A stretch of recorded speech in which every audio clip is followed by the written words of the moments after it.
राजधानी दिल्ली में चाइनीज मांझा प्रतिबंधित है, लेकिन इसके बावजूद भी चाइनीज मांझे का इस्तेमाल धड़ल्ले से हो रहा है, जो लगातार हादसों का कारण बन रहा है। कई लोग चाइनीज मांझे की वजह से अपनी जान तक गंवा बैठे हैं, लेकिन प्रशासन इसकी बिक्री और इस्तेमाल पर पूर्ण तरीके से बैन लगाने में नाकामयाब साबित हो रहा है। रविवार देर शाम जगतपुरी इलाके में एमबीए के छात्र अभिनव की चाइनीज मांझे से गर्दन कट गई, जहां मौजूद दानिश फरिश्ता बनकर अभिनव के पास पहुंचा और घायल अभिनव को अस्पताल में दाखिल कराया, जहां उसका इलाज चल रहा है।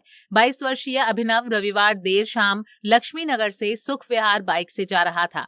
इस दौरान रोड पर जगतपुरी इलाके में उसकी गर्दन में चाइनीज मांझा फंस गया और उसकी गर्दन कट गई। लहूलुहान हालत में अभिनव ने मदद की गुहार लगाई तो पास मौजूद दानिश अभिनव के पास पहुंचा और उसने अभिनव की हेलमेट उतारी तो उसकी गर्दन से फव्वारे की तरह ब्लड निकल रहा था। दानिश ने तुरंत अपनी टी शर्ट उतारी और अभिनव के गर्दन में बांधी और वहां से गुजर रहे ऑटो से मैक्स अस्पताल में उसे दाखिल कराया, जहां उसका इलाज चल रहा है। तो जगतपुरी पुलिस स्टेशन के पास में रहता हूँ। वहाँ पर हाईवे बना हुआ है। हाईवे पर पतंग उड़ा रहे थे लोग बाग, बच्चे जो भी हैं। तो ये अभिनव नाम का जो है अभी वहाँ से बाइक पर लेकर आ रहे थे, तो बाइक में मांझा मतलब गले में मांझा फंस गया एंड बाइक स्किड मारती भी रुकी डिस्क ब्रेक लाइक।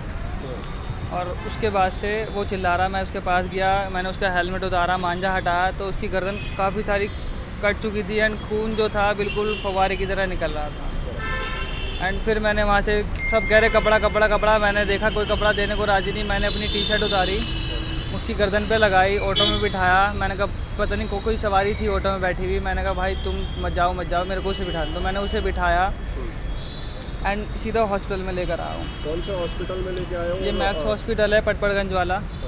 अभी कैसी कंडीशन है? क्या कुछ बात हो पाई आपकी डॉक्टरों से या किसी और से? कंडीशन का मेरे को कुछ मालूम नहीं है, लेकिन अभी उसके पेरेंट्स आए हैं, भाई सिस्टर मम्मी जी आई हैं, अब वो डॉक्टर से बात कर रहे हैं। अच्छा, ये अभिनव कहाँ से कहाँ जा रहा था, कुछ पता चल पाया है? अभिनव जो है लक्ष्मी नगर से सुख विहार जा रहे थे। लक्ष्मी नगर में इनकी क्लासेस होती हैं, लक्ष्मी नगर और कनाट प्लेस में, जैसा उनके पापा ने बताया मुझे। तो वो अभिनव वहाँ से अपने घर जा रहे थे सुख विहार अपनी दीदी के पास। तो सुख विहार से 1 किलोमीटर पहले ही उनका एक गर्दन कट गई है। इस बंदे का जितना खून निकला है ना, मेरी पूरी टी शर्ट, मेरे पैंट, मेरे कपड़े, मेरा बनियान, मेरे सब कुछ मैं पूरा लाल हुआ पड़ा था। जो मैंने टी शर्ट उससे उतार के उसके गर्दन पे लगाई थी, वो पूरी टी शर्ट खून में इतनी थी कि टी शर्ट के अंदर से खून निकल के आ रहा था। तो मैं सरकार से यही कहना चाहूँगा, प्लीज़ बहुत बड़ी वाली रिक्वेस्ट है, आप इसे बैन कर दीजिए मांझे को, बहुत ज़्यादा वाली प्लीज़। क्योंकि बेचारा एक मम्मी का बेटा अगर छिन गया ना तो बहुत अच्छा नहीं होगा। एक सिर्फ 1-2 कौड़ी के मांझे से। यहाँ से एक बाइक पर राइड करता हुआ लड़का आ रहा था, तो यहाँ रास्ते में मांझा आ गया उसके गर्दन के बीच में। तो मांझे से उसकी गर्दन यहाँ तक कट गई पूरी, काफ़ी ज़्यादा कट गई थी। तो मेरा भतीजा खड़ा हुआ था दानिश नाम का, वो ऑन द स्पॉट यहीं पर था। उसने उसको उठाकर उसी अपनी टी शर्ट उसकी गर्दन में लपेट कर और ऑटो में लेकर उसको सीधा हॉस्पिटल चला गया।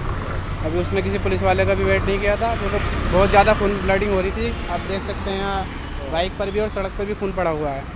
तो वो साल उम्र होगी इसकी और कुछ पता चल पाया था? नहीं, उम्र वगैरह का तो पता नहीं। लड़का चिल्ला रहा था गिरने का, गर्दन उसके कटने के बाद बहुत ज़्यादा चिल्ला रहा था, तो कह रहा था मुझे बचाओ बचाओ। तो उसको फ़ौरन मेरा भतीजा वहाँ लेकर चला गया हेडगवार हॉस्पिटल। सर इसके बारे में तो सरकार सबसे बड़ी दोषी है, क्योंकि हम लोग जो बेचने वालों के खिलाफ तो कार्रवाई करते हैं, उनके ऊपर पुलिस वाले जाकर उनको पकड़ते हैं, उनका चालान करते हैं या उनसे रिश्वत लेते हैं। मेन जो इम्पोर्टर हैं, जो मेन बड़े बड़े होलसेलर हैं इसके, उनके खिलाफ कार्रवाई होनी चाहिए। होलसेलरों को पकड़ना चाहिए। इंपोर्ट जो जहाँ से हो रहा है सबको पता है कहाँ से इंपोर्ट हो रहा है, चाइना से इंपोर्ट हो रहा है, तो इंपोर्टरों के खिलाफ कार्रवाई होनी चाहिए, होलसेलरों के खिलाफ कार्रवाई होनी चाहिए। छोटे जो बेचने वाले रिटेलर हैं वो तो बहुत छोटे लेवल के हैं, मेन तो होलसेलर हैं। सूचना मिलते ही मौके पर पुलिस भी पहुंच गई। पुलिस को मौके पर चाइनीज मांझा बरामद हुआ है। पुलिस का मानना है कि मांझे का इस्तेमाल पतंग उड़ाने में किया गया था। पतंग कटने के बाद मांझा जमीन पर गिर गया, जिसकी चपेट में अभिनव आ गया। फिलहाल इस बात का पता नहीं चल पाया है कि चाइनीज मांझे का इस्तेमाल कौन कर रहा था। फिलहाल पुलिस ने इस मामले की पूरी जांच शुरू कर दी है। दिल्ली से कमल कुमार कंसल, पंजाब केसरी टीवी।